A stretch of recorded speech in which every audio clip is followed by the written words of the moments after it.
Hello दोस्तों, स्वागत है आपका अपने चैनल एग्जामिज़ॉन पे। तो एक बार फिर से मैं हाजिर हूँ 17 सितंबर 2020 के इंपॉर्टेंट इवेंट्स के साथ। आप वीडियो का हर एक फैक्ट काफ़ी ध्यान से सुने, क्योंकि लास्ट में आपको 2 क्वेश्चंस के जवाब देने हैं। ये वीडियोस हमारी पेंडिंग रह गई थी क्योंकि नाबार्ड फेज 2 का मेंस आने वाला था। तो आप निश्चिंत रहिए, आपकी कोई भी करंट अफेयर्स का टॉपिक नहीं मिस होगा, क्योंकि अगले 2 से 3 दिन में ये सारी वीडियो मैं अपने चैनल पर अपलोड कर दूंगा। आज का पहला क्वेश्चन है, Petronet LNG Petronet liquefied natural gas के नए MD एंड CEO कौन अपॉइंट हुए हैं? तो पेट्रोनेट LNG के नए MD एंड CEO कौन बने हैं? विनोद कुमार मिश्रा। ये देखिए, ये हैं विनोद कुमार मिश्रा जी। अब ये पेट्रोनेट LNG लिमिटेड के नए MD एंड CEO बन गए हैं। विनोद कुमार मिश्रा ने किसको रिप्लेस किया है? तो विनोद कुमार मिश्रा जी हैं प्रभास सिंह को रिप्लेस कर दिया है। देखिए, विनोद कुमार मिश्रा अभी तक LNG में डायरेक्टर के तौर पर अपॉइंट थे फिनांस में। अब वो MD एंड CEO होंगे पेट्रोनेट LNG के। आप याद रखिएगा, पेट्रोनेट LNG की बात करें तो देखिए, एक ज्वाइंट वेंचर है, 1998 में स्थापित किया गया था। ONGC, IOCL, BPCL और गेल इंडिया लिमिटेड का ये एक ज्वाइंट वेंचर है। हेडक्वार्टर है इसका न्यू दिल्ली में। नया क्वेश्चन है, पेटीएम फर्स्ट के ब्रांड एम्बेसडर कौन बने हैं? तो पेटीएम फर्स्ट के ब्रांड एम्बेसडर बने हैं सचिन तेंदुलकर। ये देखिए आप, ये हैं सचिन तेंदुलकर जी, Bharat Ratna. Recently Paytm first जो ऑनलाइन गेम्स है जिसमें बेट लगाई जाती है, तो एक बेटिंग गेम्स है। Recently Sachin Tendulkar Paytm first के नए ब्रांड एम्बेसडर बन गए हैं। तो आप देखिएगा, जो पेटीएम फर्स्ट है इस पर आप 50 यानी 50 से अधिक गेम्स के लिए बेटिंग कर सकते हैं। पेटीएम फर्स्ट पेटीएम की सब्सिडरी है। पेटीएम की बात करें, 2010 में पेटीएम को स्थापित किया गया था। इसका हेडक्वार्टर बेंगलुरु में है। फाउंडर एंड CEO कौन है पेटीएम के? तो विजय शेखर शर्मा।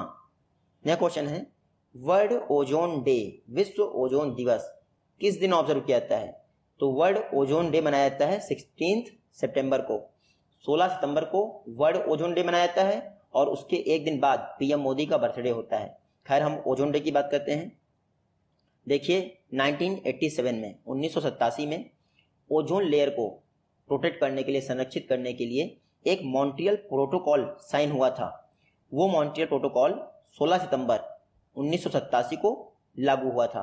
इसीलिए हर वर्ष 16 सितंबर को वर्ल्ड ओजोन डे यानी विश्व ओजोन दिवस के रूप में मनाया जाता है। इस बार वर्ल्ड ओजोन डे का थीम क्या है? थीम है ozone for life, 35 year of ozone protection. क्या थीम है? Ozone for life, 35 year of ozone protection. Ozone हमारे एटमॉस्फेयर की कौन सी लेयर में पाई जाती है? तो स्ट्रेटोस्फीयर। स्ट्रेटोस्फीयर में सबसे ज़्यादा ओजोन पाई जाती है। आप याद रखिएगा, अल्ट्रावायलेट रेस से ये हमारी मदद करती है, यानी रक्षा करती है। नेक्स्ट क्वेश्चन है, किस PSU को CII confederation of Indian industry का इन्वायरमेंटल प्रोजेक्ट अवार्ड दिया गया है? Recently Bharat petroleum corporation limited को CII का इन्वायरमेंटल प्रोजेक्ट अवार्ड दिया गया है। रिसेंटली CII यानी कॉन्फेडरेशन ऑफ इंडियन इंडस्ट्री ने 7th कॉन्फ्रेंस ऑर्गेनाइज की थी इन्वायरमेंटल बेस्ट प्रैक्टिसेस पर।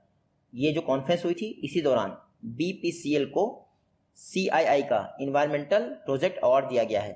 BPCL को दो कैटेगरीज में यह अवार्ड दिया गया है। एक कैटेगरी है मोस्ट इनोवेटिव इन्वायरमेंटल प्रोजेक्ट और दूसरी है मोस्ट यूजफुल इन्वायरमेंटल प्रोजेक्ट। इन दोनों कैटेगरीज के लिए BPCL को CII का इन्वायरमेंटल प्रोजेक्ट अवार्ड दिया गया है। भारत पेट्रोलियम ने एक भारत GSR कैट डेवलप किया था। GSR कैट मतलब गैसोलीन सल्फर रिडक्शन प्रोजेक्ट। तो गैसोलीन सल्फर यानी कि जो पेट्रोल होता है उससे जो सल्फर एमिशन होता है उसको कम करने में ये टेक्नोलॉजी काफ़ी हेल्पफुल थी। तो इसको ध्यान में रखते हुए इस बार CII का environmental project award Bharat petroleum corporation limited को दिया गया है। भारत पेट्रोलियम कॉर्पोरेशन लिमिटेड के बारे में आप याद रखिएगा, 1952 में स्थापना हुई थी। इसका हेडक्वार्टर है मुंबई में और CMD कौन है? Chairman and managing director D Rajkumar. Next question है, वैली बैंड सोशल डिस्टेंसिंग को मेंटेन करने के लिए वैली बैंड को किसके द्वारा डेवलप किया गया है? तो वैली बैंड डेवलप किया गया है IIM कोझिकोड। कोझिकोड नाम जरूर याद रखिएगा। यहाँ पे इस बार प्लेन स्लिप हो गया है केरल में, तो एयरपोर्ट कोझिकोड भी याद रखिएगा। देखिए, ये है वैली बैंड। इसमें क्या होगा, जैसे ही आप 2 मीटर के डिस्टेंस के अंदर आएंगे तुरंत ये आपको वार्निंग दे देगा कि आप प्लीज सोशल डिस्टेंसिंग को फॉलो करें। वैली बैंड को किसने डेवलप किया है? तो जो IIM कोझिकोड है वहां पर एक स्टार्टअप है उसी के अंतर्गत, जिसका नाम है क्वेल्स। क्वेल्स करके एक स्टार्टअप है, क्वेल्स इंडिया प्राइवेट लिमिटेड, उसी के द्वारा इस वैली बैंड को डेवलप किया गया है, जो कि क्वेल्स इंडिया IIM कोझिकोड में स्थित है। नेक्स्ट क्वेश्चन है, बीजेपी द्वारा सेवा सप्ताह लॉन्च किया गया है 14 से लेकर 20 सितंबर के बीच। आपको बताना है ये किस स्टेट से लॉन्च किया गया है। तो बीजेपी ने सेवा सप्ताह लॉन्च किया है यूपी से। यूपी का जो गौतम बुद्ध नगर है, वहां पर बीजेपी के जो वर्तमान अध्यक्ष हैं JP नड्डा जी, उन्होंने छपरौली विलेज से, विलेज का नाम है देखिएगा, यूपी के गौतम बुद्ध नगर में छपरौली विलेज से बीजेपी के अध्यक्ष JP नड्डा ने सेवा सप्ताह लॉन्च किया। इसमें क्या होगा, देखिए प्राइम मिनिस्टर मोदी का 17 सितंबर को जन्मदिन है, तो इस जन्मदिन को सेलिब्रेट करने के लिए बीजेपी द्वारा सेवा सप्ताह कैंपेन लॉन्च किया गया है। इसको लॉन्च किया गया है बीजेपी के अध्यक्ष JP नड्डा द्वारा यूपी के गौतम बुद्ध नगर में छपरौली विलेज से। आप देखिएगा 14 से 20 सितंबर तक लोगों को सर्विसेज प्रोवाइड की जाएंगी, उनकी तकलीफें दूर की जाएंगी, उसके बाद फिर से जो है लूटने पे लग जाएंगे। तो आप याद रखिएगा। यूपी की बात करते हैं तो ये देखिए मैप में यूपी चर्चा में क्यों है, वाटर कंजर्वेशन के लिए यूपी ने इजराइल के साथ एग्रीमेंट किया था। साथ ही साथ यूपी के आगरा में जो मुगल म्यूजियम बन रहा था उसका नाम अब बदल दिया गया है, अब नाम होगा छत्रपति शिवाजी म्यूजियम। तो यूपी से स्टार्ट हो गया है सेवा सप्ताह। नेक्स्ट क्वेश्चन है, मिनिस्ट्री ऑफ कल्चर ने इंडियन कल्चर के इवोल्यूशन का एनालिसिस करने के लिए किसके अध्यक्षता में एक कमेटी बनाई है। तो मिनिस्ट्री ऑफ कल्चर ने KN दीक्षित की अध्यक्षता में एक कमेटी बनाई है जो इंडियन कल्चर के इवोल्यूशन का एनालिसिस करेगी। जो ये KN दीक्षित कमेटी है, टोटल 16 मेंबर होंगे। इसमें होगा क्या, इंडियन कल्चर की हिस्ट्री क्या है और ये कैसे इवोल्यूट हुआ, इस पर KN दीक्षित कमेटी अपनी सिफारिशें मिनिस्ट्री ऑफ कल्चर को सबमिट करेगी। टोटल 16 मेंबर हैं इस कमेटी में। तो आप देखिएगा KN Dikshit committee culture ministry से रिलेटेड है। देखिए कल्चर मिनिस्टर कौन है इस समय, प्रहलाद सिंह पटेल। नेक्स्ट क्वेश्चन है, सिविल न्यूक्लियर एनर्जी के लिए सेंटर ऑफ एक्सीलेंस किस स्टेट में स्थापित किया जाएगा। तो सिविल न्यूक्लियर एनर्जी पर सेंटर ऑफ एक्सीलेंस महाराष्ट्र में स्थापित किया जाएगा। देखिए महाराष्ट्र में एक इंस्टीट्यूट है जिसका नाम है वीर माता जीजाबाई टेक्नोलॉजी इंस्टीट्यूट, वीर माता जीजाबाई टेक्नोलॉजी इंस्टीट्यूट। इन्होंने फ्रांस के EDF ग्रुप के साथ एक MOU साइन किया है, मेमोरेंडम ऑफ अंडरस्टैंडिंग, जिसके साथ में मिलकर ये सिविल न्यूक्लियर एनर्जी के लिए सेंटर ऑफ एक्सीलेंस स्थापित करेंगे। कहाँ पे, मुंबई महाराष्ट्र में। तो आप याद रखिएगा वीर माता जीजाबाई टेक्नोलॉजी इंस्टीट्यूट, इन्होंने फ्रांस के साथ एक MOU साइन किया है। एग्जाम में आपसे ये भी पूछ सकते हैं कि सिविल न्यूक्लियर एनर्जी पर सेंटर ऑफ एक्सीलेंस के लिए महाराष्ट्र द्वारा किस कंट्री के साथ MOU साइन किया गया है। तो फ्रांस के साथ MOU साइन किया गया है, आप याद रखिएगा। महाराष्ट्र की बात करें तो ये है मैप में महाराष्ट्र। क्यों चर्चा में है, क्योंकि मुंबई म्युनिसिपल कॉर्पोरेशन ने मेरा परिवार मेरी जिम्मेदारी कैंपेन लॉन्च किया था। उसके अलावा आई फ्लो नाम का वेदर फोरकास्टिंग सिस्टम भी मुंबई में लॉन्च किया गया था। तो आप याद रखिएगा, सिर्फ कंगना रनावत के पीछे मत पड़िएगा, NCB के पीछे मत पड़िएगा, महाराष्ट्र और बातों से भी चर्चा में है। महाराष्ट्र का मेलघाट टाइगर रिजर्व बहुत चर्चा में है। Melghat tiger reserve project tigers के तहत महाराष्ट्र का पहला टाइगर रिजर्व था। उसके अलावा लोनार लेक, रिसेंटली इसका पानी पिंक हो गया था, ये भी महाराष्ट्र में है। ये एक सॉल्ट वाटर लेक है, आप देखिएगा। महाराष्ट्र के CM कौन है, उद्धव ठाकरे। महाराष्ट्र के गवर्नर कौन है, भगत सिंह कोश्यारी, जो कि गोवा के भी गवर्नर हैं। नेक्स्ट क्वेश्चन है, वर्ल्ड का largest rooftop green house project किस कंट्री में सेटअप किया गया है। तो विश्व का सबसे बड़ा rooftop green house project Canada में सेटअप किया गया है। इससे पहले जो सबसे बड़ा था वो भी कनाडा में ही था, अब दूसरा सबसे बड़ा रूफटॉप ग्रीन हाउस प्रोजेक्ट बन गया है कनाडा में। यहाँ पे देखिएगा टोटल 15,000 मीटर स्क्वायर में ये ग्रीन हाउस प्रोजेक्ट बनाया गया है। इसमें क्या होता है, मोस्टली ठंडे प्रदेशों में ये यूज किया जाता है, वहां पर सनलाइट आ जाती है अंदर, फिर ग्रीन हाउस इफेक्ट के द्वारा गर्मी को बनाए रहते हैं कल्टीवेशन के लिए। तो आप देखिएगा वर्ल्ड का largest rooftop green house project Canada में बनाया गया है। कनाडा की बात करते हैं तो ये मैप में देखिए, ये है कनाडा। कनाडा के कैपिटल क्या है, ओटावा है इसकी कैपिटल, आप देखिएगा। करेंसी है डॉलर और PM कौन है, जस्टिन ट्रूडेओ। कनाडा की जब भी बात आए तो आप देखिएगा इसकी कोस्टल लाइन वर्ल्ड में सबसे बड़ी है, यानी सबसे बड़ी कोस्टल लाइन वाला कंट्री है कनाडा। उसके अलावा वर्ल्ड में सबसे हाई टाइड कहाँ आता है, सबसे ऊंचा ज्वार भाटा आता है फंडी की खाड़ी, जो कि कनाडा में ही स्थित है। नेक्स्ट क्वेश्चन है, किस स्टेट गवर्नमेंट द्वारा MSMEs को असिस्टेंस प्रोवाइड करने के लिए सिडबी के साथ पार्टनरशिप की है। रिसेंटली राजस्थान गवर्नमेंट इंडिया की तीसरी स्टेट गवर्नमेंट हो गई है जिसने एमएसएमई को मदद पहुंचाने के लिए, असिस्टेंस प्रोवाइड करने के लिए सिडबी के साथ पार्टनरशिप की है। सबसे पहले महाराष्ट्र ने की थी एमएसएमई इकोसिस्टम डेवलप करने के लिए, फिर टेक्निकल असिस्टेंस प्रोवाइड करने के लिए गुजरात ने की, अब फिनेंशियल असिस्टेंस प्रोवाइड करने के लिए सिडबी द्वारा पार्टनरशिप की है राजस्थान गवर्नमेंट ने। देखिए राजस्थान गवर्नमेंट क्या करेगा, one stop window centre open करेगा। इसमें जो भी एमएसएमई जिनको भी इशू है, फिनेंशियल क्राइसिस है, वो जाके अपनी प्रॉब्लम बता सकते हैं। सिडबी राजस्थान में जितनी भी कोऑपरेटिव बैंक्स हैं उनको एमएसएमई सेक्टर के लिए फिनांस उपलब्ध कराएगा। तो आप देखिएगा राजस्थान गवर्नमेंट ने एमएसएमईज को असिस्टेंस प्रोवाइड करने के लिए सिडबी के साथ पार्टनरशिप की है। Small industries development bank of India, इसका हेडक्वार्टर है लखनऊ में। राजस्थान की बात करते हैं, मैप में देखिए ये है राजस्थान। कैपिटल आपको सभी को पता है, लेकिन आप देखिएगा राजस्थान का हाई कोर्ट है जोधपुर में, ना कि जयपुर में। राजस्थान में भरतपुर है, वहां पर एक केवलादेव घाना नेशनल पार्क बहुत फेमस है, उसको आपको पता होना चाहिए। साथ ही साथ राजस्थान गवर्नमेंट ने विलेज लेवल पर स्वास्थ्य मित्र अपॉइंट किए थे और मिल्क की प्योरिटी को इंश्योर करने के लिए, यानी दूध की प्योरिटी को इंश्योर करने के लिए pure and sure campaign launch किया गया था राजस्थान गवर्नमेंट द्वारा। आप याद रखिएगा। सीएम कौन है यहाँ के, अशोक गहलोत। गवर्नर कौन है, कलराज मिश्र। नेक्स्ट क्वेश्चन देखते हैं, बैकयार्ड बागवानी प्रोग्राम। बैकयार्ड बागवानी प्रोग्राम किस स्टेट या यूटी गवर्नमेंट ने लॉन्च किया है। बैकयार्ड बागवानी प्रोग्राम को लॉन्च किया गया है जम्मू कश्मीर। जो जम्मू कश्मीर के लेफ्टिनेंट गवर्नर हैं, नाम क्या है उनका, मनोज सिन्हा। मनोज सिन्हा ने बैकयार्ड बागवानी प्रोग्राम लॉन्च कर दिया है। इसमें क्या होगा, अगर आप बागवानी की कल्टीवेशन करते हैं तो उसके लिए स्टेट गवर्नमेंट आपकी हेल्प करेगी। तो इसीलिए बैकयार्ड बागवानी प्रोग्राम जम्मू एंड कश्मीर में लॉन्च किया गया है। जम्मू कश्मीर की बात करें, यह है मैप में जम्मू कश्मीर, बहुत चर्चा में है। क्यों, क्योंकि JKHS Jammu Kashmir health scheme launch की है। किसने, मनोज सिन्हा जी ने। जम्मू कश्मीर हेल्थ स्कीम ये एक यूनिवर्सल हेल्थ कवरेज स्कीम है, याद रखिएगा आप। जम्मू कश्मीर ने universal health coverage scheme launch की है। इसमें उन लोगों को कवर किया जाएगा जो आयुष्मान भारत योजना से छूट जाएंगे। तो आप देखिएगा यूनिवर्सल हेल्थ कवरेज प्रोवाइड करने के लिए जम्मू कश्मीर हेल्थ स्कीम शुरू की गई है, लॉन्च किया है मनोज सिन्हा ने। जम्मू कश्मीर का गठन कब हुआ था यूटी के तौर पे, 31 अक्टूबर 2019 को। फर्स्ट लेफ्टिनेंट गवर्नर कौन थे, वर्तमान में जीसी मुर्मू जो पैक बन गए हैं वो थे, अब सेकंड बन गए हैं मनोज सिन्हा। नेक्स्ट क्वेश्चन है, सुसाइड को प्रिवेंट करने के लिए देयर इज हेल्प इनिशिएटिव को किसने लॉन्च किया है। तो सुसाइड को रोकने के लिए देयर इज हेल्प इनिशिएटिव को लॉन्च किया गया है ट्विटर द्वारा। ये देखिए ट्वीट करके इन्होंने जानकारी दी है कि देयर इज अ हेल्प, आप सुसाइड मत करिए, हम आपको हेल्प प्रोवाइड करेंगे।